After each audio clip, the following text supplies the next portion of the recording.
Bom dia, irmãos, graça e paz de Cristo Jesus. O Senhor abençoe grandemente a vida de cada um dos irmãos.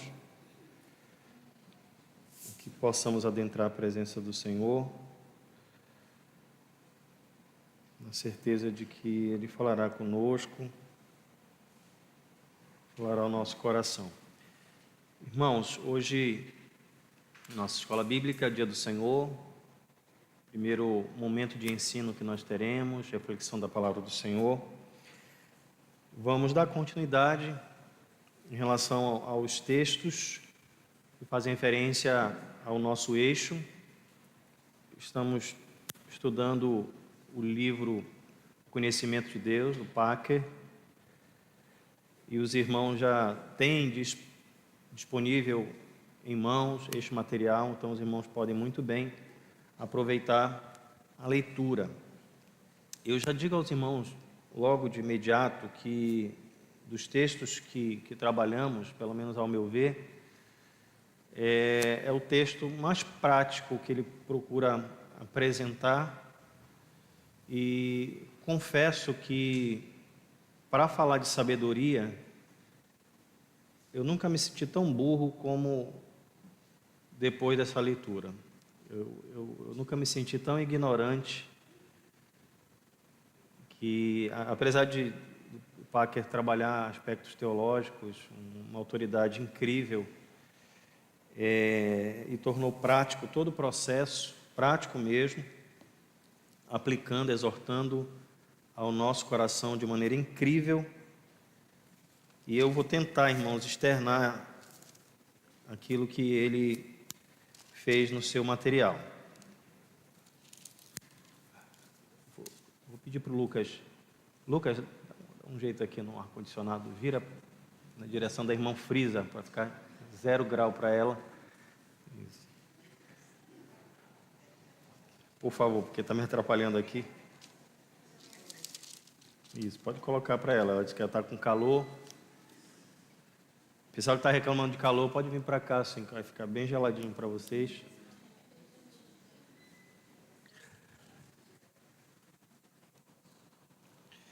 Então, irmãos, abram, por favor, aí o texto de vocês em Romanos, capítulo 16. Tem que abrir lá na frente. Lucas, hoje vai bater a bola, cabecear e fazer o gol. Então, Romanos capítulo 16, nós vamos ler a doxologia, essa parte final aí da carta,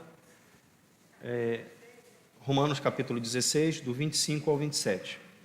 Eu vou começar por ela.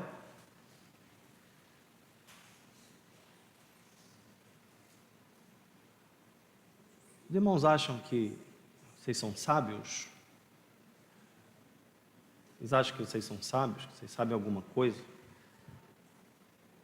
Pelo menos depois da leitura aqui com o Pac, um texto bem simples, pequeno, um texto bem prático, e foi esse sentimento que eu tive.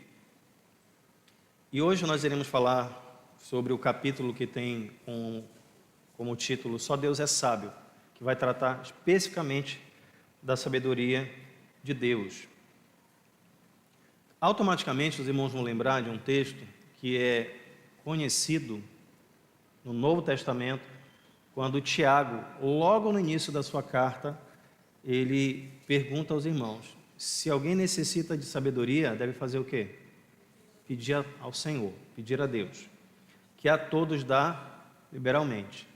Naquela ocasião, no início do texto, claramente Tiago está tratando sobre como ele deve tratar ou conviver, ou instruindo os seus leitores a como administrar as provações que são comuns aos filhos de Deus. E a ideia lá de sabedoria é exatamente para lidar com essas adversidades. E sabedoria para lidar com a língua, sabedoria para lidar com vários aspectos, principalmente aqueles ligados à adversidade. E é exatamente, meus irmãos, esse sentimento que vamos ter com a leitura. E o nosso texto diz assim: ora, aquele que é poderoso para vos confirmar segundo o meu evangelho e a pregação de Jesus Cristo, conforme a revelação do mistério guardado em silêncio nos tempos eternos, e que agora se tornou manifesto e foi dado a conhecer por meio das escrituras proféticas, segundo o mandamento do Deus eterno, para a obediência por fé entre todas as nações. A um único Deus e sábio seja dada glória por meio de Jesus Cristo, pelos séculos dos séculos. Amém. Vamos orar. Senhor Deus, nós estamos diante de Ti,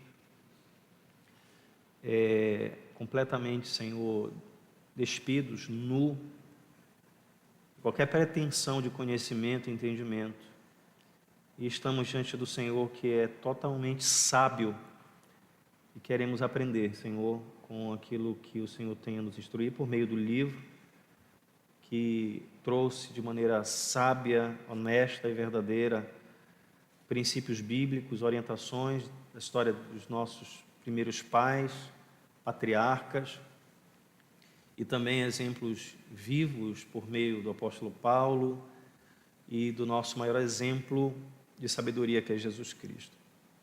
Nos fala o coração, não nos permite sair daqui, Senhor, sem realmente aprender do Senhor, mais conhecer das Tuas instruções. É o que eu te peço em nome de Jesus. Amém.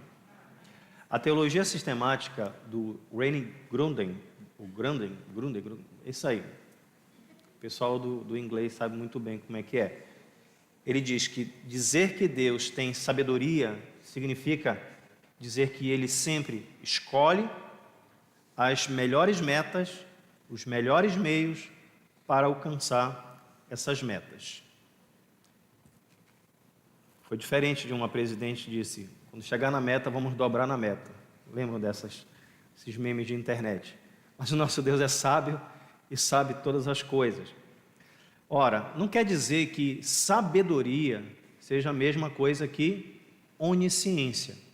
Não confunda um Deus que é onisciente. E o que seria um Deus onisciente? Um Deus que conhece todas as coisas. Hoje nós não iremos tratar sobre essa questão. Poderíamos trabalhar este atributo em outro momento. E sabemos, o texto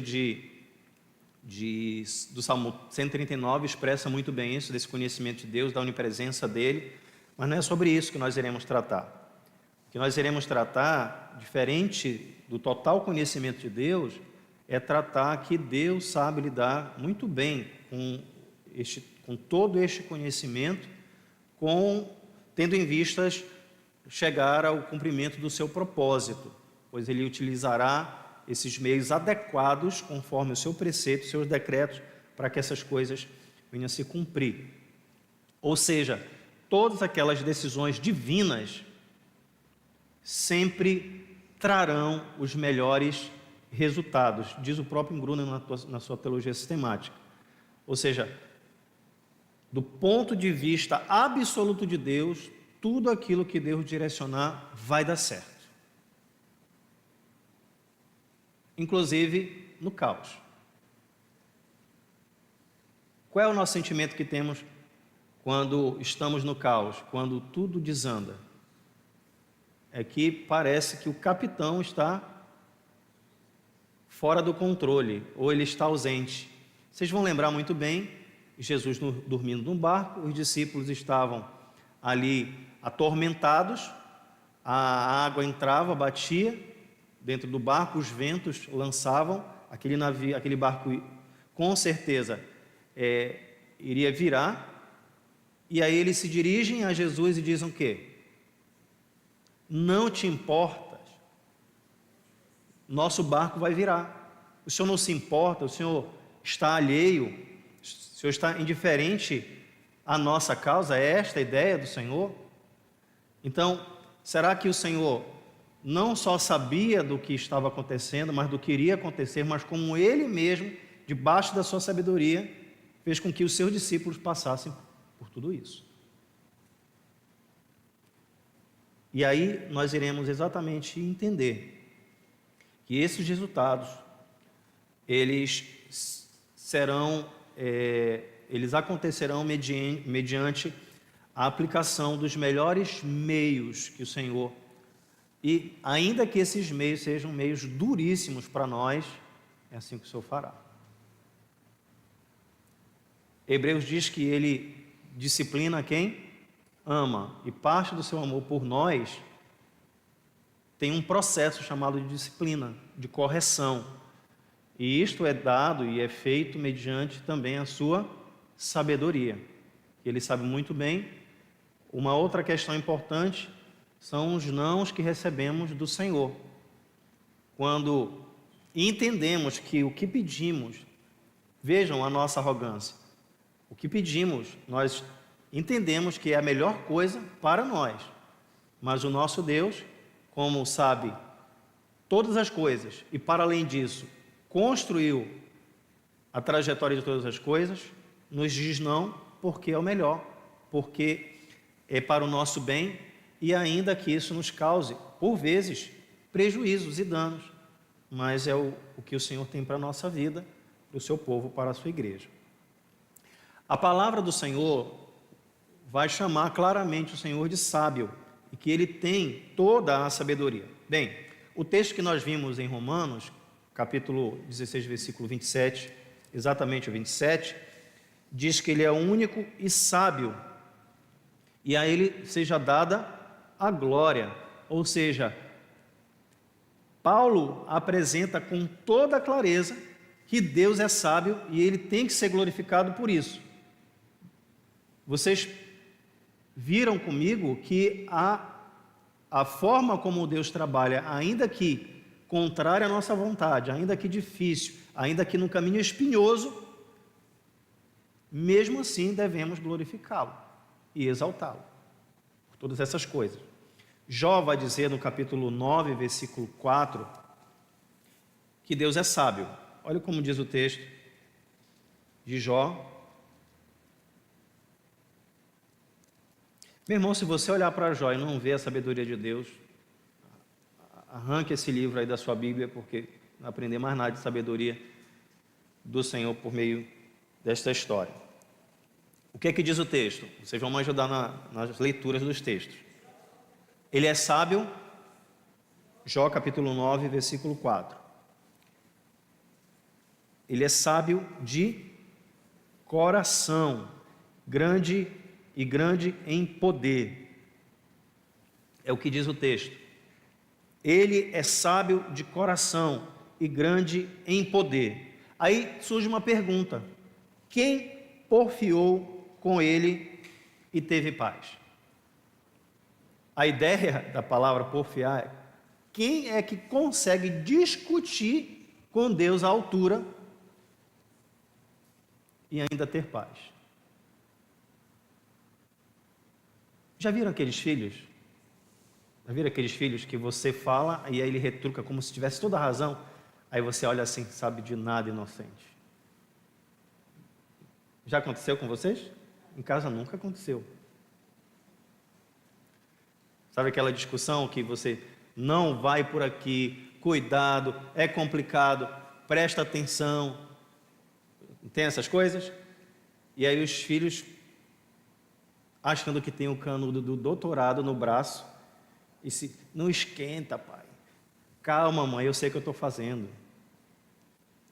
E aí entendemos, achamos que iremos chegar a algum lugar. Mas calma, vocês irmãos mais velhos, porque vocês estão automaticamente olhando para os seus filhos. Mas eu estou falando de vocês. Eu estou falando de todos. Porque assim como os filhos, alguns adolescentes são assim, todos nós diante de Deus queremos questionar, porfiar com o Senhor, dizendo: Senhor, é aqui o caminho, é aqui a trajetória, é desta forma. E a pergunta em Jó é: quem porfiou com ele e teve paz? Quem é que discutiu com ele? Quem conseguiu discutir à altura com o Senhor e chegar ao final de tudo isso? E ter a consciência tranquila de que o seu desejo foi a melhor decisão.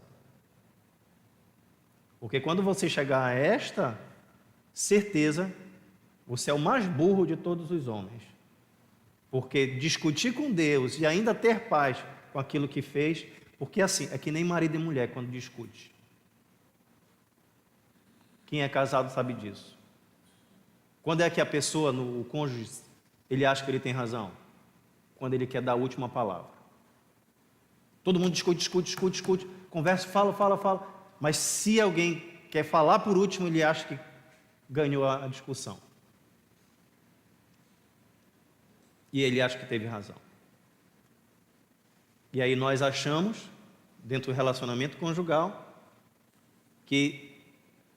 E aí, Samuel, não estou falando com você não, Rogério, com Samuel. Seja bem-vindo, Deus abençoe. Mas calma, eu não estou falando com você, esposa, não estou falando com você, estou falando com todos os irmãos da igreja, que quando querem questionar a vontade do Senhor, querem dar a última palavra e não ouvir a última palavra do Senhor.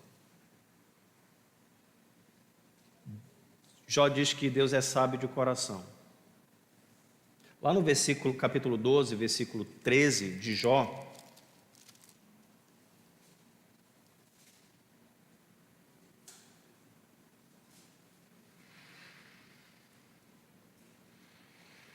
perdão, não é esse não, irmãos, houve um equívoco aqui, depois eu procuro a referência. Mas é com Deus está a sabedoria e o poder são o seu conselho e entendimento. Então, 12, 13? Pode ler então, irmã. É esse mesmo. Com Deus está a sabedoria e força, e ele tem conselho e entendimento. Obrigado. O Salmo 104, versículo 24 diz: Ó Senhor, quão variadas são as tuas obras, eles, toda a sabedoria. Rapaz, o meu texto aqui está todo... Vamos lá, Salmo 104, versículo 24, alguém encontra aí, por favor. Veio cortado aqui o texto. 104, versículo 24.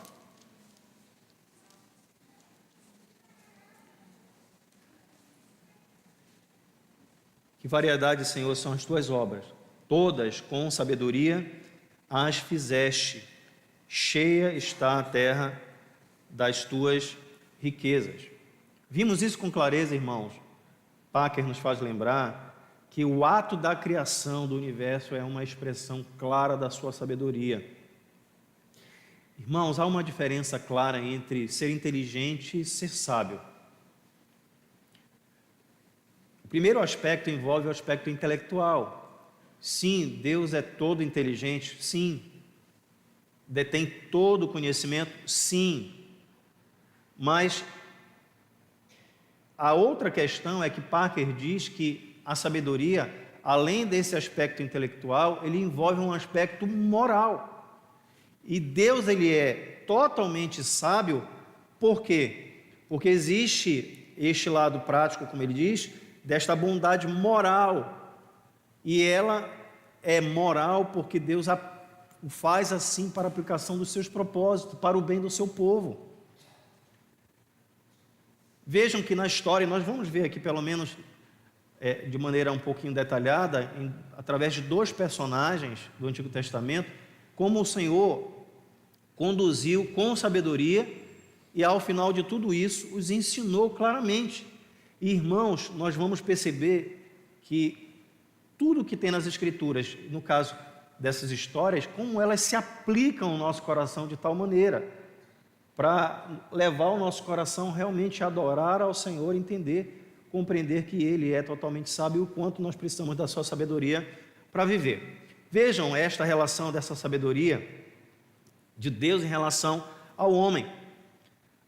Esta sabedoria do Senhor, devemos considerar que sabedoria é um atributo de Deus. Ao mesmo tempo que esta sabedoria ela é incomunicável, ou seja, parte dela somente Deus tem no sentido absoluto da sabedoria, mas ao mesmo tempo também ele é um atributo comunicável, porque Deus também transmite aos seus filhos para que tomem atitudes, ações sábias. E aí, olhando para a sabedoria humana, vamos ver que temos muito mais de ações, de posturas frustradas, erradas por falta de sabedoria. E por que ela é comunicável, que o Senhor nos comunica, nos permitindo também ter, para mostrar que nós podemos, mas ao mesmo tempo ela é deficiente. E ela é incomunicável para provar que a sabedoria plena que está em Deus, esta totalmente nós não podemos ter, só o Senhor tem. Vejam novamente os textos de Jó capítulo 9, versículo 4, e Jó capítulo 12, agora versículos 12 e 13. E também, outro irmão pode pegar o texto aí de Tiago capítulo 1, versículo 5. Bem, em relação ao homem, primeiro, a sabedoria do homem ela é rasa e é superficial, concordam? Amém? A sabedoria do homem ela é rasa e superficial. No entanto, a de Deus ela é profunda e é indiscutível. Ele é sábio de todo o coração e grande poder. Quem porfiou com ele e teve paz? A ideia é mostrar que dentro desta relação nós somos tão pequenos, fracos, devido à nossa condição pecadora, limitada. Nós temos, meus irmãos, grande dificuldade de amplificar, de tornar maior este aspecto da sabedoria humana, mostrando o quão limitado somos e quão superficial também. E poderíamos dizer o quão ela é instável, mostrando que hoje podemos ser sábios e amanhã não. Nós pais, por exemplo, podemos dar bons conselhos e orientações aos nossos filhos quanto às suas próprias decisões e em seguida tomar decisões completamente equivocadas, mostrando com toda clareza o quão superficial somos, quão fracos somos, quão instáveis somos. Também a sabedoria do homem ela é dependente e a de Deus é fonte. Vamos lá, Jó capítulo 12, vou pedir para fazer a leitura novamente, 12, versículos 12 e 13.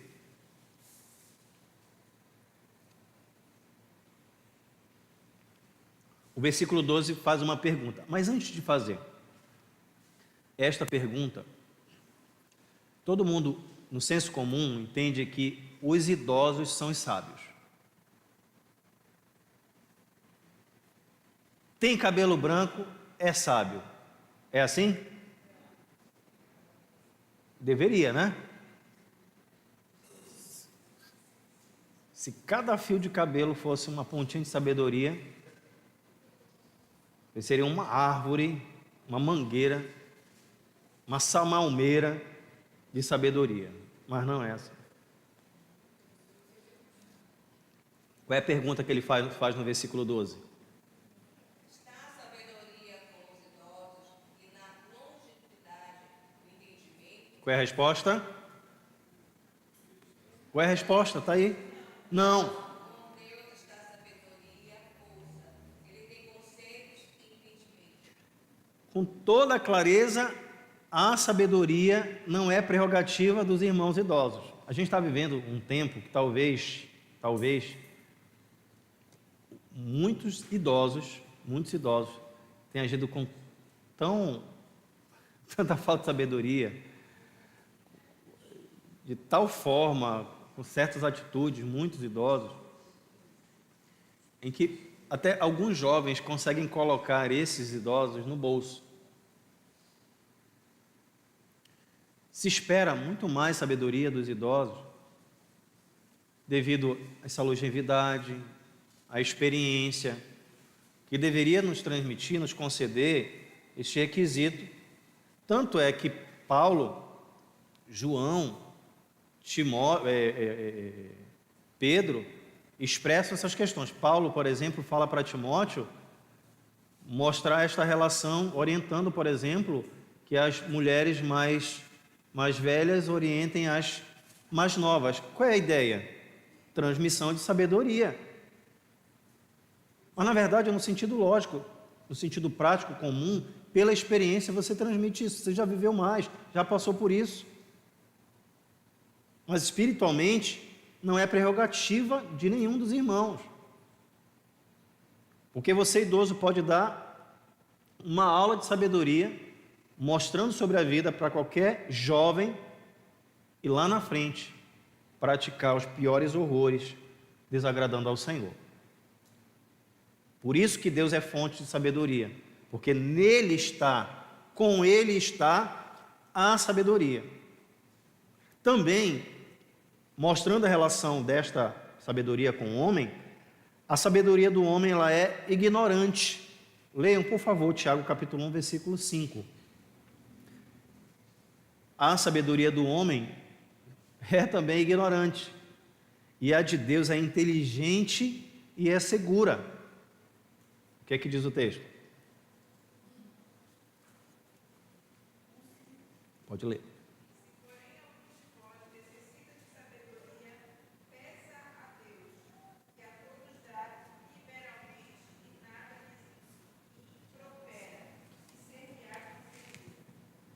Se alguém necessita é porque não tem, porque precisa dela, e precisa buscar naquele que vimos que é fonte, e naquele que é totalmente inteligente, e que detém os resultados seguros.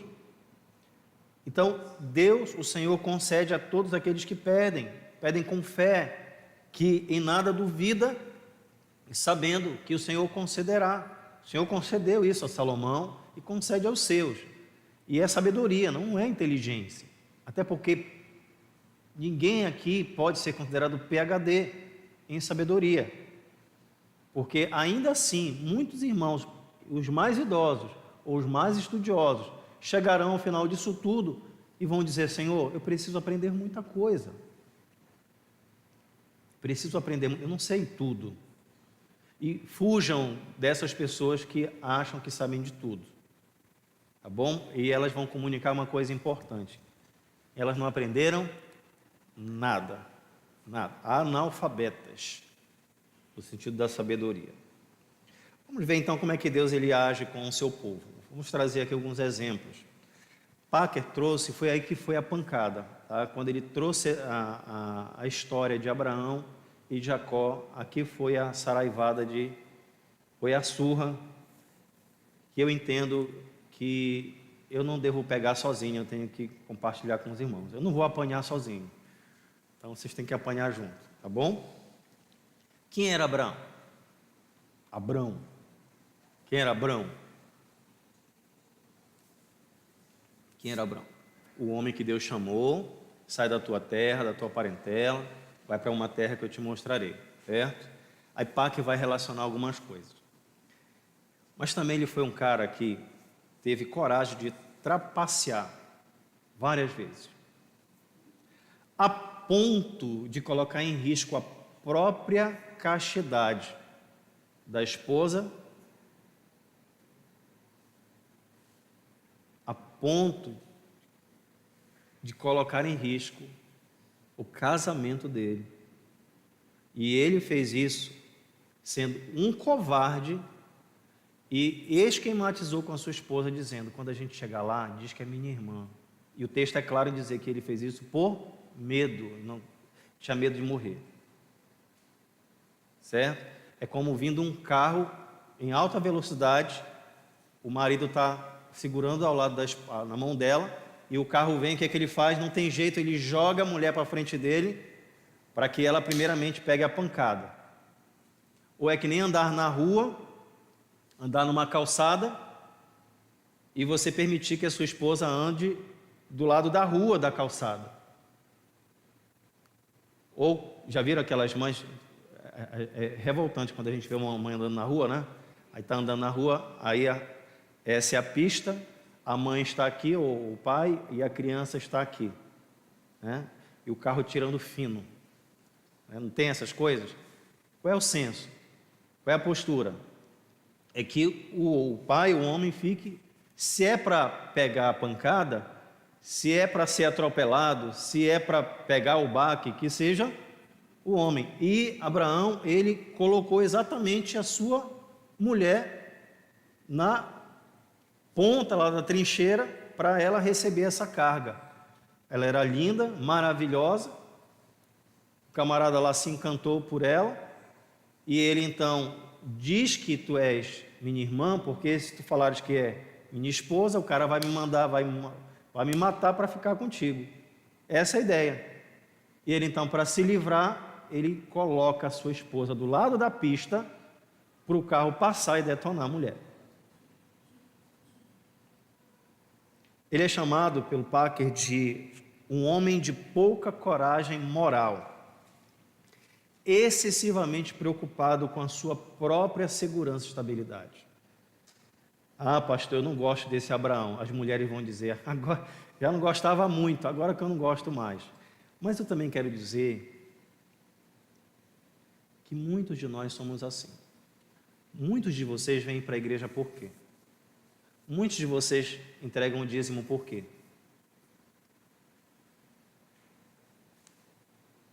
Muitos de vocês dão o dízimo, sabe por quê? Com medo de não ter salário no final do mês.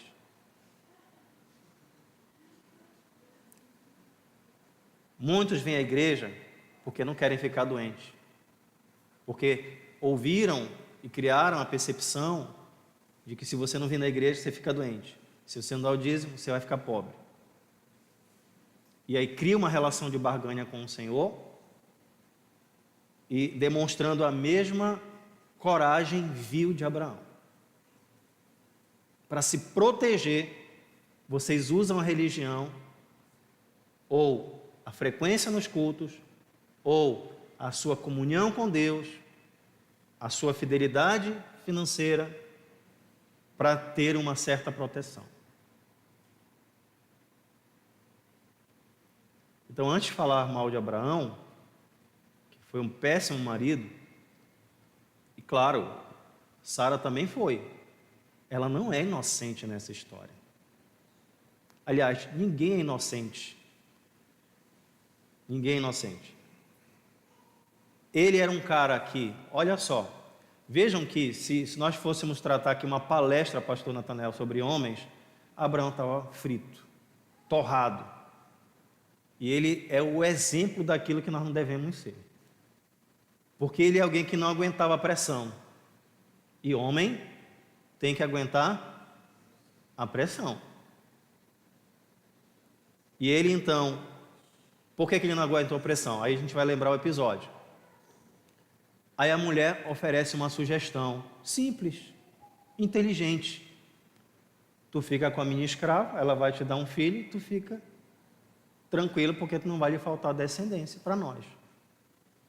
Resolvemos o problema, tá bom? E outra, a gente vai dar uma ajudinha para o Senhor, porque isso aqui vai resolver os nossos problemas.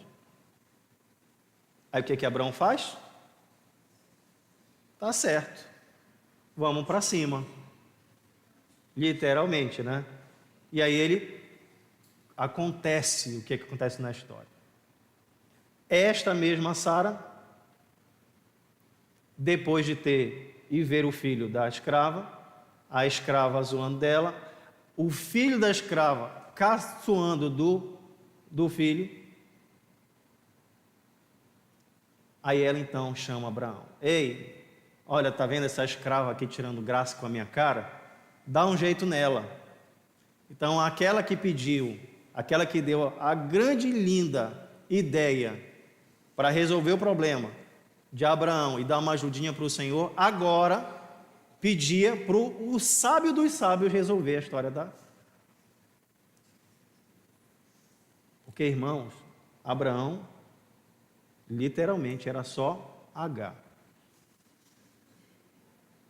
Literalmente. Aí Sara sofreu porque ela, na pele, ela não ofereceu à mulher, agora então ela tem que sofrer com esta própria mulher. A mulher que seria instrumento para ajudar o Senhor a estabelecer os seus planos, é a mulher que ele vai lhe maltratar. E qual foi a sabedoria? Qual foi? Manda ela para a rua. Já viu? Manda ela embora e o filho dela, joga ela Aí a outra sabedoria joga no meio da rua. Essas desgraças que estão perturbando aqui, manda embora. É assim que se resolve. Então, o grande Abraão, o homem que é chamado de amigo de Deus, o homem de fé, é apresentado aqui. Tem uma coisa interessante, é que nessas histórias, a gente vai ver daqui a pouco de Jacó, é que os eventos, eles não acontecem assim, uma sucessão de atitudes erradas, aí depois vem uma sucessão de atitudes boas e tranquilas, redentoras, transformadoras, de grande aprendizado. Em Gênesis não é assim. Aí você vê Abraão fazendo a coisa errada, reconhecendo o seu erro, Deus transformando tudo, ele volta a praticar novamente, e o Senhor conserta novamente. Jacó faz a coisa errada, reconhece seu erro. Então, a história ela não é linear no sentido, ou progressiva no sentido de uma série de atitudes erradas e agora uma série de atitudes sábias. Não. As histórias desses personagens mostram como é exatamente a natureza humana. Alguém pode dizer assim, que o irmão pratica coisas erradas e ele está praticando uma série delas e lá na frente vai se redimir e vai ser sábio. Não, porque nós exatamente repetimos exatamente essas coisas desse mesmo jeito. Somos como Abraão, hoje temos sabedoria, amanhã não. Nos redimimos e ao que parece vai mudar tudo, voltamos a praticar novamente e agimos com falta de sabedoria. E o Senhor nos dá grandes lições e aí erramos novamente. E é assim a história. Pelo menos em Abraão, com Isaac e com Jacó. Por que assim? Porque é assim a natureza humana. Não deveria ser, mas é o grande exemplo daquilo que nós não devemos seguir. Ele era um camarada que não sabia lidar com isso, não agiu com sabedoria e recebeu todas as consequências disso. Abraão não era um homem de princípios e com um senso de responsabilidade. Ele acabou sendo inconsequente. Ele era uma figura negligente, inconsequente em relação às suas decisões que poderiam ter jogado na lama o propósito do Senhor. Mas Deus foi tão bom para o cumprimento desse propósito que conduziu a história para que estes homens, para que nós não venhamos a jogar por terra tudo que o Senhor estabeleceu. Tudo que o Senhor planejou foi exatamente, milimetricamente executado, apesar dos nossos erros, apesar dos erros dos homens na história. E quais lições aprendemos com Abraão aqui? É que assim como ele, nós precisamos aprender a viver em paz na presença de Deus. E que aquilo que o Senhor prometeu, devemos descansar e saber que o Senhor, ao seu tempo, vai cumprir. Ele precisava ser mais dependente. Você precisa confiar e depender mais do Senhor. Preste muito bem atenção quanto às suas decisões. Muitas dessas decisões, levarão a você ir a sofrer as consequências para o resto da vida. Esses homens não deixaram de sofrer por um bom tempo. Creio que o exemplo aqui, exemplos negativos, são ilustrações importantes para que na nossa caminhada possamos realmente andar nesta vida como se fosse uma estrada de campo minado. Ele precisava confiar mais em Deus. Aí vamos usar dois textos. Gênesis capítulo 15 e Gênesis capítulo 17. Vamos ler o versículo 1 de cada um desses capítulos aí. Gênesis 15, versículo 1.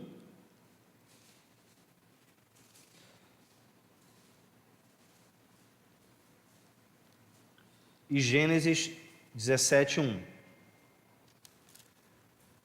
Veja na sua leitura, com base na história de Abraão, Veja como isso pode ser aplicado à sua vida diante dos desafios que hoje você tem vivido e das decisões que você está prestes a tomar. O que é que diz o versículo 1 do capítulo 15? Leia bem alto, para aqueles que não têm ouvidos possam ouvir. Capítulo 15, versículo 1.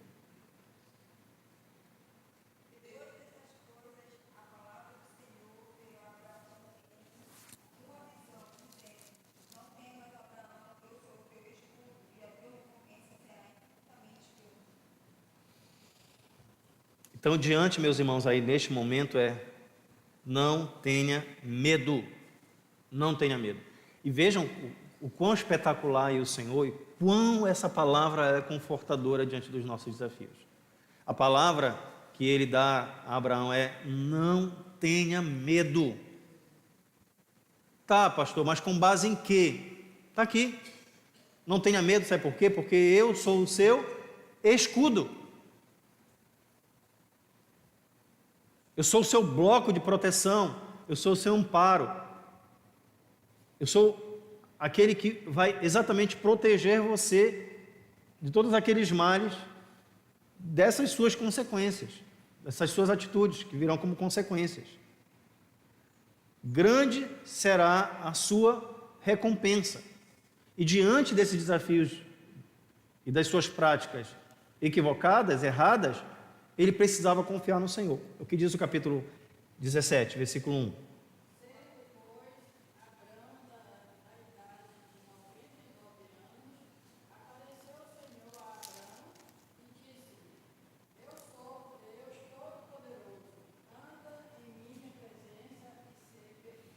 A recomendação aqui é: Abraão, só para lembrar, eu sou todo-poderoso. Mas o que você precisa fazer?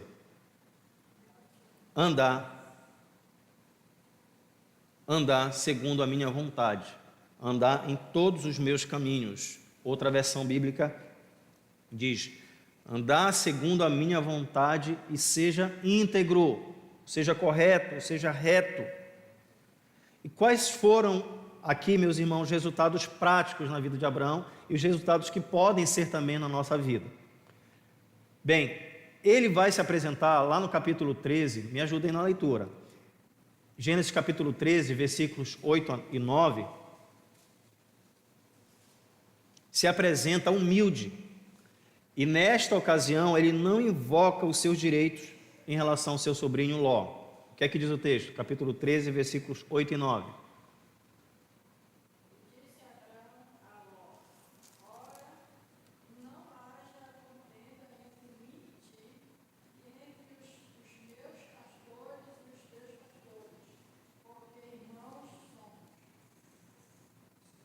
Nove.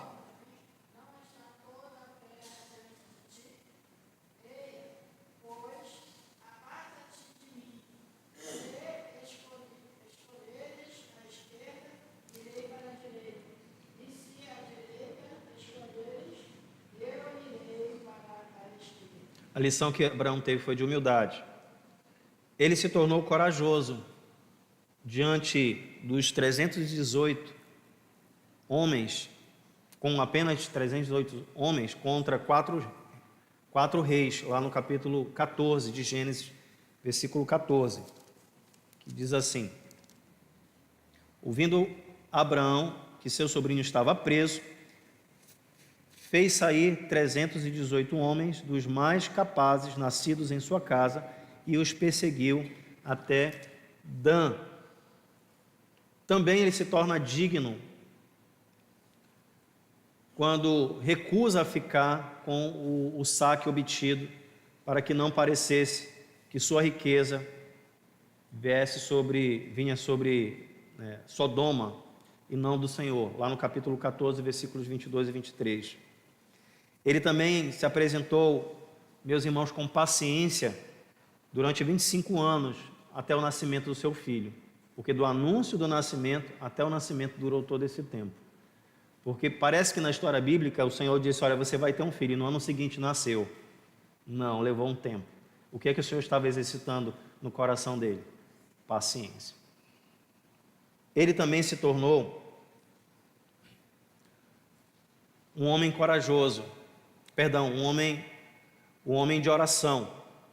Lá no capítulo 18, versículos 22 e 23, diz assim: então partiram dali aqueles homens e foram para Sodoma, porém Abraão permaneceu ainda na presença do Senhor, e aproximando-se ele disse: destruirás o justo com o ímpio? Mostrando que apesar de tudo, ele se tornou um homem intercessor. Ele também se tornou um homem dependente, confiante em Deus, quando recebeu a ordem para imolar o seu próprio filho, e ele obedeceu ao Senhor. Talvez aqui seja o episódio mais conhecido da sua história, e aqui ele é um grande exemplo disso. Vejam, irmãos, como a história de Abraão ela é recheada desses altos e baixos. Assim tem sido também, ou pelo menos tem sido a história de muitos irmãos. Em cada episódio, em cada momento, vocês devem se identificar com Abraão, porque assim como ele agiu, ou por interesse próprio, ou de maneira covarde, ou a ponto de destruir a sua família, mas em muitos momentos o Senhor, por sua graça, o ensinou e ele pôde praticar e dar-nos exemplo. E nos dar exemplo. E o que acontece é que no Novo Testamento ele é lembrado exatamente pelas posturas que tomou, que agradaram ao Senhor, e são essas que nós devemos seguir. Irmãos, a nossa inconstante vida e prática, no dia a dia, em meio às situações, ou debaixo de pressão, nos coloca um checkmate quase que todo santo dia diante dos desafios que temos. Deus é sábio em todo o seu proceder, todo o seu conselho é reto. Nós, como filhos de Deus, como crentes que conhecemos a história bíblica, somos chamados para não repetir os mesmos erros de Abraão, para viver de conformidade com a sua palavra, com o seu propósito, e não desagradar ao Senhor. Eu sei, meus irmãos, que no dia a dia é exatamente lá que iremos demonstrar se somos crentes ou não.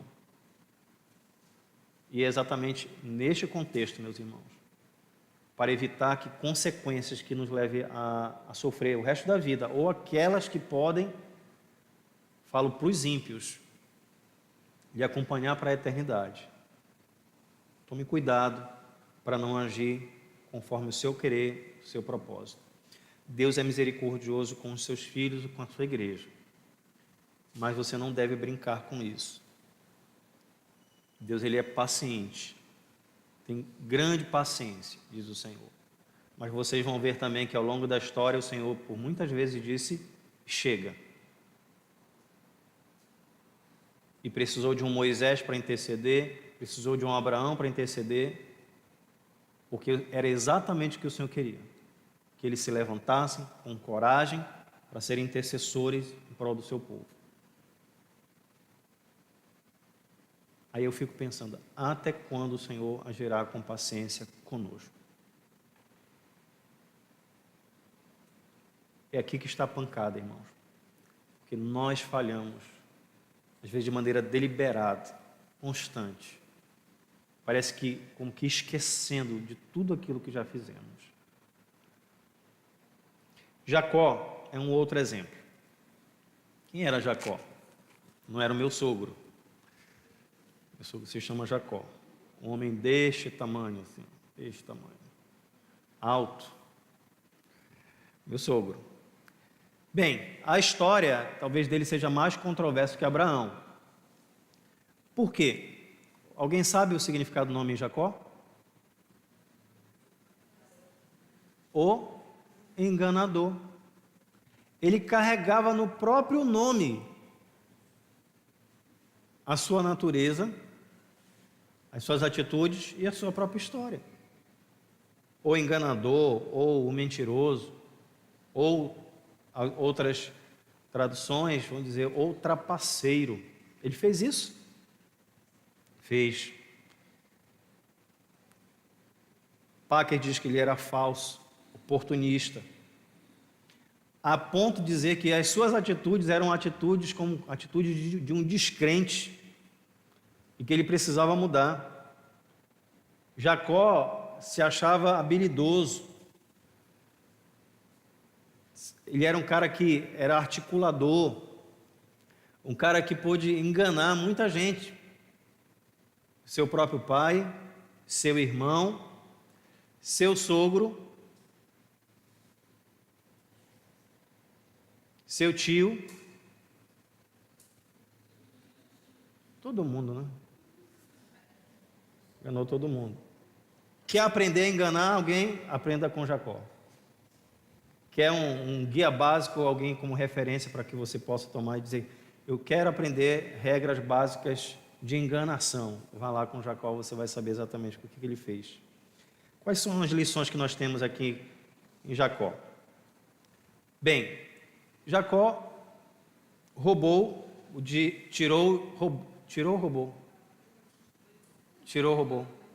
direito de primogenitura do seu irmão. Surrupiou, enganou o irmão e foi lá. Muita gente questiona como é que Deus ainda usou esse cara, né? Como é que Deus ainda... Irmãos, vejam, ele estava debaixo, assim como seu pai Isaac, Abraão estava debaixo de uma promessa para o cumprimento do propósito do Senhor. E a sua própria condição, a sua natureza como enganador, uma pessoa traiçoeira, Deus usa exatamente isso. E os irmãos vão ver que no final das contas, essa situação ela é mudada, transformada. E ele faz isso com o seu irmão. Este irmão gostou da história? Não. Virou seu perseguidor. Ele é chamado de fujão, por conta dos seus erros, porque quem é enganador vive fugindo, vive se escondendo. É que nem um 71, charlatão. Ele precisou deixar a sua casa às pressas, foi para a casa do seu tio Labão, que era enrolado tanto quanto ele era, Jacó. Então ele foge do irmão e vai se meter com o seu tio. E o seu tio, então, Deus utiliza o seu tio. Sabe, tu gosta de enganar os outros? Aí a primeira coisa é a seguinte: olha, fica aqui 7 anos, eu vou te dar Raquel por esposa. Aí quando termina o período, ele vai lá: e agora? Vim buscar a minha bênção. Aí disse: não, vamos fazer o seguinte, vamos fazer mais 7. A história vai mostrar que ele vai aprendendo com um outro mentiroso. Ele vai aprender com outro enganador. O Senhor o ensina e mostra, Paca diz assim, Deus coloca Jacó nesta condição para ele sentir na pele o que é ser um enganador. Você gosta de enganar? Então eu vou te colocar em situações que você vai ser enganado. E o resultado disso foi enganado pelo seu tio Labão. Ele roubou o direito de primogenitura do seu irmão, sofreu perseguição, foi quase morto pelo seu próprio irmão, ou seja, ele colocou em risco a própria família, permitindo acontecer quase uma tragédia. E vejam que nossas decisões, nossas ações, diferente aqui de Abraão, que lhe faltava coragem, lhe faltava firmeza, era um covarde, aqui ele é um enganador, e que passa a provar, e que essas suas atitudes, melhor dizendo aqui, quase levaram o povo de Deus à tragédia, mas o Senhor não permitiu, porque Deus tinha um propósito e conduziu a história. Outro momento é que ele enriquece,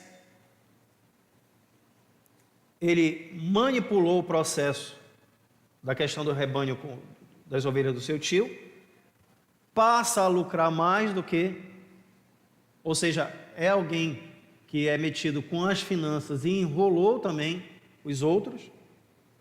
Este Labão ficou completamente furioso e aí então resolve fugir. E nesse processo ele vai ter que encarar a sua primeira vítima, que é o seu próprio irmão. Vejam, ele se torna fujão, é perseguido pelo tio, e é levado a ser confrontado pelo próprio irmão. E aí nós temos o episódio de Jacó e Esaú, em que Deus agiu e conduziu todas as coisas, meus irmãos, para que ele resolvesse o seu problema com o seu irmão. Uma história não resolvida. Meus irmãos, deixa eu contar uma coisa para vocês. Histórias não resolvidas, elas irão voltar para assombrar a sua alma. Essa é a pior história de terror que você vai ouvir. Histórias não resolvidas virão assombrar, vão puxar o seu pé de noite. Sabe aquele manto branco com os furinhos no lençol, puxando o seu pé, dizendo é hoje. Pois é, essa história vai voltar e ela vai requerer de você a coragem de você se colocar frente a frente e resolver o assunto. Volto a dizer, assim como é certa as chuvas em Belém do Pará toda a tarde, é certo que você voltará a ter que lidar novamente com aquilo que você não resolveu. E todas as vezes que isso acontece, que é o pior de tudo, é que quando as coisas voltam, elas voltam numa dimensão pior. Porque você não resolveu, e juntamente com essas coisas não resolvidas, vem os acessórios que você vai ter que resolver. E o pior é que em muitas dessas situações você vai ter que lidar com as consequências das coisas não resolvidas para o resto da vida. Tudo isso porque você não encarou a realidade logo de frente, não resolvendo a parada. O que é que o Senhor faz? Você vai ser fujão, mas você vai resolver com o seu irmão. E ali, naquela ocasião, então, ele é levado a um episódio icônico em que ele luta com o Senhor. E é naquele episódio que acontece a sua redenção. E ele sentiu, naquela ocasião, o peso total, Packer diz, e cínico e inescrupuloso das suas ações. Até aquele momento, ele se encontrava autoconfiante, arrogante, achando que podia fugir pelo resto da vida, acreditando ser mais capaz para enfrentar tudo sozinho ou do seu modo, como um enganador que ele era. Agora, ele estava completamente incapaz de resolver as coisas, tinha que encarar de frente. Mas Deus foi tão bondoso que ele recebe o perdão do irmão. Mais do que isso, a história mostra, ele é abraçado pelo irmão. Mas vejam, esta situação acontece porque o Senhor o aleijou, o Senhor deixou manco. E deslocando a sua coxa, o Senhor dá uma grande lição a ele. E vejam que ele, Jacó, se eu falar Abraão é Jacó, tá? Falar Abraão ou Isaac é Jacó. Jacó, ele vai ter que sofrer as consequências disso. O Senhor desloca sua coxa e ele vai ter que sofrer manco pelo resto da vida. Mas ele vai resolver o assunto dele. Ele vai alcançar a graça de Deus, ele vai alcançar o perdão do seu irmão, ele vai se resolver diante do Senhor, mas aquele problema da coxa ele vai ter que levar para o resto da vida. Mostrando que as consequências do que nós iremos fazer virá sobre nós. De uma forma ou de outra virá.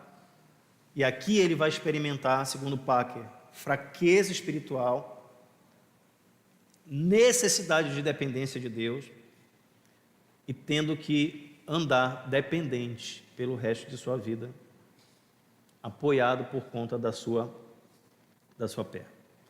Então, como sinal da sua graça e sabedoria do Senhor, o Senhor faz o que com Jacó, irmãos? Vamos lá. Gênesis capítulo 35, versículos de 10 a 15. Primeiro que encontrar vai ler. Do 10 ao 15. O que é que o Senhor vai fazer? Mas só lembrando que no episódio, no episódio da luta, aquela luta que ele teve, dizendo que não deixaria o anjo ir se não lhe abençoasse. E quando nós olhamos, por exemplo, o exemplo de Cristo passando a noite inteira em oração, o Senhor, antes da sua crucificação, Getsêmani, se contorcendo, se condoendo, aflito a noite inteira, lutando, mostra claramente a luta, olhando para trás da nossa história, dos nossos desafios e tendo que lutar bravamente para que diante de Deus possamos sair deste contexto completamente resolvidos, ainda que tenhamos que sofrer algumas consequências. Porque, meus irmãos, o Senhor não livrou a cara de muitos dos seus da história. E você acha que Ele vai livrar a nossa? Infelizmente, as consequências nós vamos ter que sofrer. Mas se é para dar manco, mas resolvido diante de Deus, que Deus seja glorificado por isso. O que é que vai acontecer aí? Gênesis 35, versículos 10 a 15.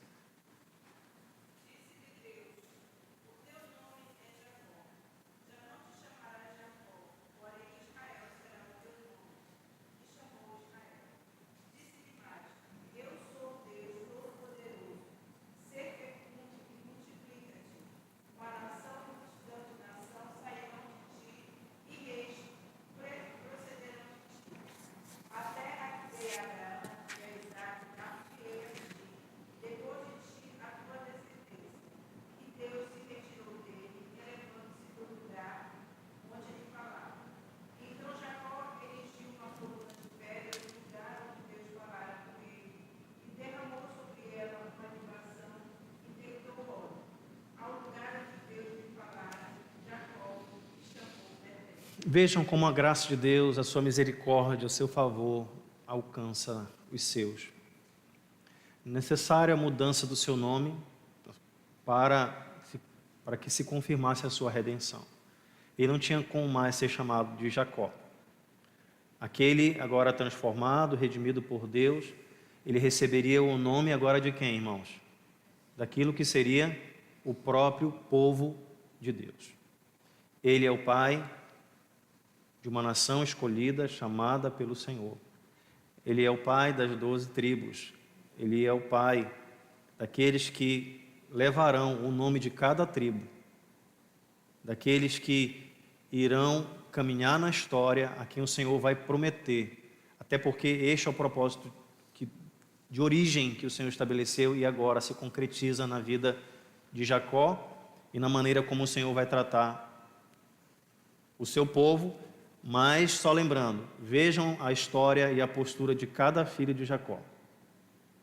Aí isso nos faz lembrar de um dos personagens que é o mais lembrado da história dos filhos de Jacó. Quem é o nome? José do Egito. Eu não vou tratar da história de José do Egito, mas lembrar aos irmãos como o Senhor, na sua infinita graça, bondade, misericórdia e favor, conduziu a história deste jovem que foi fiel, diferente dos seus irmãos, diferente do seu pai, mas que temeu ao Senhor e que passou todas as adversidades, pressões, abandono, solidão, sofreu injustamente acusações de práticas que não fez. Foi paciente, foi preso, sofreu, e mostrou-se firme em todo o tempo, por uma frase que o seguia, que o acompanhava. E o Senhor estava com José. E tudo quanto ele fazia, prosperava. E a história dele, meus irmãos, de José, é uma história de sofrimento. Talvez, quando você lembre da história de Jacó e de Abraão, você diz, mas pastor, é assim mesmo. A gente vai repetir as mesmas coisas, às vezes com a cara mais lavada do mundo. É, pastor, eu sou Jacó. É, pastor, eu sou Abraão. Senhor, tu sabes que assim como eles fizeram, né, agiram, eu também vou fazer da mesma forma. Com a mesma sem vergonhice deles, eu vou fazer. Mas José é o exemplo de que um jovem, temente ao Senhor, fiel ao nosso Deus, recebendo talvez as mesmas pressões ou maiores que os seus pais, que o seu pai, que seu avô sofreu, o bisavô sofreu, mas se manteve firme diante do Senhor. Eu entendo que José é o grande exemplo contra as nossas desculpas. Então, se você apoia a desculpa em Abraão, em Jacó, você não se desculpa em José. Irmãos, quais são as lições que nós podemos tirar disso tudo aqui e como podemos aplicar? A sabedoria de Deus é claramente evidenciada na história como um grande plano de redenção. Cristo é a sabedoria de Deus, e isso é destacado em 1 Coríntios capítulo 1, versículos 24 e 30. Lá diz que embora a palavra da cruz seja loucura para aqueles que rejeitam, ela é sabedoria para os filhos de Deus. Mesmo, meus irmãos, diante desses desafios, nós estamos diante de uma oportunidade tremenda e maravilhosa de poder agir corretamente, com as motivações certas e procurando glorificar o Senhor. 1 Coríntios capítulo 1, versículos 21, 29, 27 e 29 diz assim: Desde que Deus, em seu sábio conselho, decidiu que o mundo não conheceu pela sabedoria humana, viu apto para salvar, por meio da loucura da pregação, eles acreditaram. Mas, versículo 29, Deus escolheu as coisas loucas deste mundo para confundir as sábias. E no finalzinho diz, de modo que na sua presença ninguém se glorie. Meus irmãos, a cruz é o grande exemplo de como o Senhor foi sábio para com a nossa vida. E nós temos a oportunidade de glorificar o Senhor olhando para a cruz e dizer, Senhor, me dê da tua graça para que eu possa viver e agir e proceder como teu filho Jesus. Jesus é o nosso grande exemplo, meus irmãos, de referência, de sabedoria. Em si, na inteireza, nenhum personagem do Antigo Testamento nos serviria de exemplo, como Cristo serviu. Mas eu devo lembrar aos irmãos que cada um desses personagens são tipos de Jesus. E naquilo que eles glorificaram o Senhor, eles devem ser seguidos. Meu irmão, você não tem desculpa nenhuma para agir com falta de sabedoria. Não lhe falta exemplo. E a sua desculpa não pode ser dada porque você é muito jovem, porque errou, e nem porque você é idoso, porque desconhecia ou não aprendeu ao longo da sua caminhada. Deus sabe a sua vida, Deus sabe a motivação do seu coração, Deus sabe de que forma você se aproxima dele, da maneira como você congrega nesta igreja, que suas atitudes você tem praticado, quais são as verdadeiras intenções, sabe que às vezes essa máscara de inteligência não pode revelar em nada a sabedoria de Deus, mas quando nós reconhecemos a nossa ignorância, a nossa pequenez e a nossa insignificância, nós receberemos da fonte da verdadeira sabedoria, o saber de Deus, para viver corretamente. Quando a palavra do Senhor fala que os nossos caminhos não são de Deus, é porque não sabemos o caminho. Vejam que na história do povo de Israel, por vezes a arca da aliança caminhava e ia à frente. Você sabe por quê? Porque o povo precisava saber o caminho. O Senhor dava sinais claros para o seu povo. Não somente a coluna de fogo à noite ia de nuvem durante o dia, que servia para aquecer durante a noite, para dar sombra durante o dia, mas para mostrar que o Senhor estava guiando o seu povo. Irmãos, nós fazemos besteiras, nós agimos errado por muitas vezes. Não está em nós o verdadeiro conhecimento, mas no Senhor. E devemos buscar na sua palavra a orientação certa, honesta e verdadeira. Pare de agir como um adolescente que acha que sabe de tudo. Em Romanos o Senhor fala: quem foi o seu conselheiro? Você porventura é um dos ministros de Deus para orientar e dizer o que ele deve fazer? Deixa a sua loucura e confie no Senhor.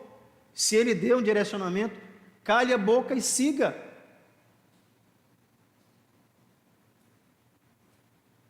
Por quê? Porque Ele sabe o caminho, sabe o que é melhor, ainda que seja um caminho totalmente difícil, espinhoso, ainda que estejamos sendo disciplinados, severamente corrigidos pelo Senhor. Ele sabe o que faz. Mas eu devo lembrar que se você está sendo disciplinado, é porque você merece isso, porque você pecou e falhou. E agora o Senhor está te corrigindo exemplarmente. Mas vejam, tudo isso o Senhor faz como um pai que ama um filho. Pois se você não está sendo corrigido por Deus, você é o que, segundo o texto de Hebreus? Quem não está sendo corrigido por Deus não é filho de Deus. E se nós tivemos a oportunidade de errar, o Senhor também nos dá a oportunidade de fazer a sua vontade. E Ele vai nos corrigir. E a sua palavra fala que Ele utiliza a disciplina, a correção por meio da sua fidelidade. E o faz para o nosso bem. Pois um pai que não poupou nem o seu próprio filho,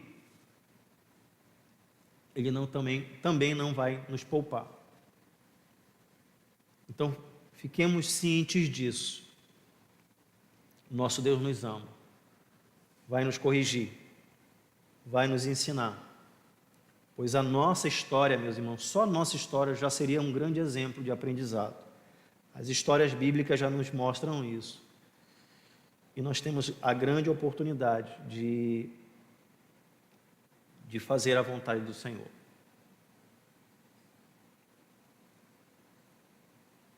Romanos capítulo 11, versículo 13, diz: ó profundidade, capítulo 11, versículo 33, ó profundidade de riquezas da sabedoria e do conhecimento de Deus. Quão inescrutáveis são os seus juízos, quão inescrutáveis são os seus caminhos. A sabedoria do Senhor, nosso Deus também, ela é evidenciada e é demonstrada, meus irmãos, de maneira particular na sua vida, na minha vida. Vejam, um dos textos mais famosos quando você está passando por aflições. Romanos 8, 28.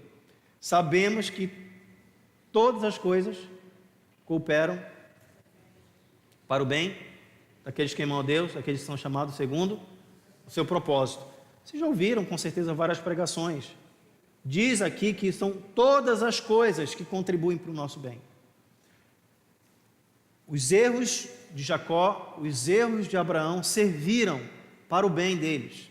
Eles foram devidamente, exemplarmente corrigidos.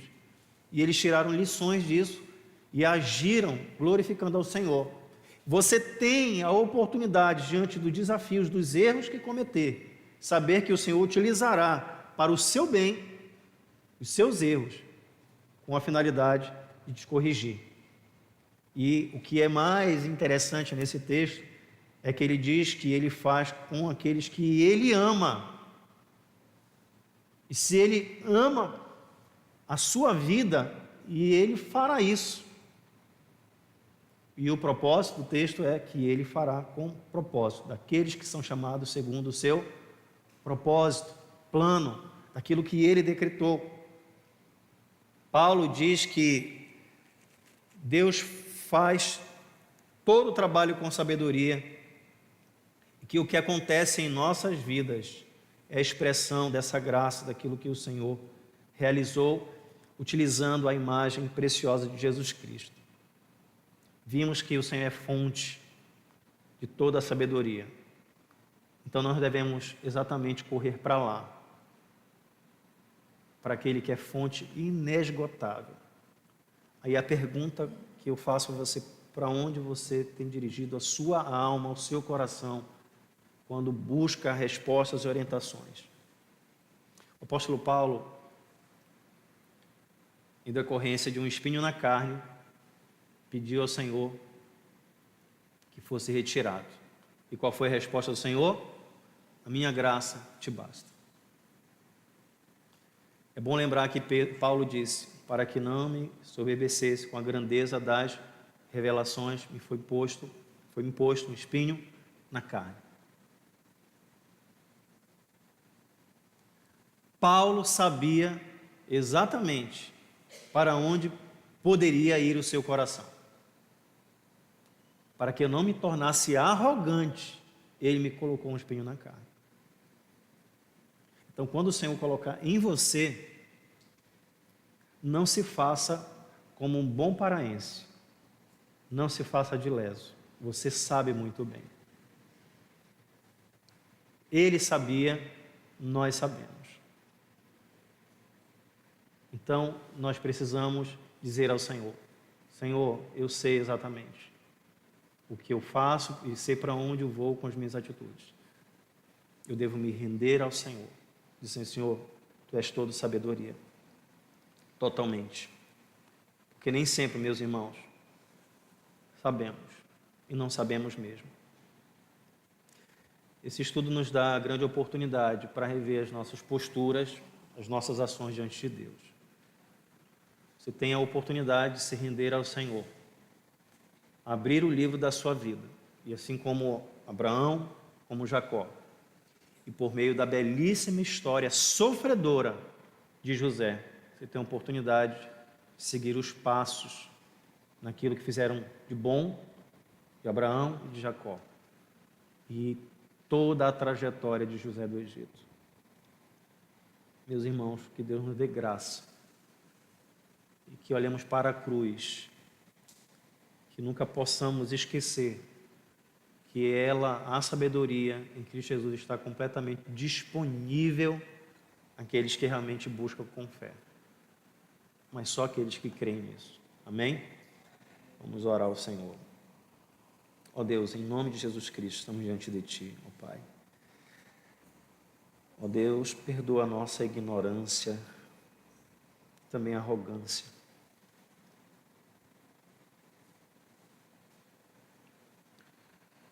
Nós queremos nos render a Ti, Senhor, e buscar a Tua presença, a Tua face, reconhecer que Tu és fonte de tudo aquilo que nós precisamos. Ó Deus, somos ignorantes. Ó Deus, somos tapados. Ó Deus, somos tão limitados no conhecimento, entendimento. Não sabemos o que irá acontecer no futuro. Por isso devemos, Senhor, seguir os Teus caminhos, seguir a Tua vontade e aprender a depender do Senhor.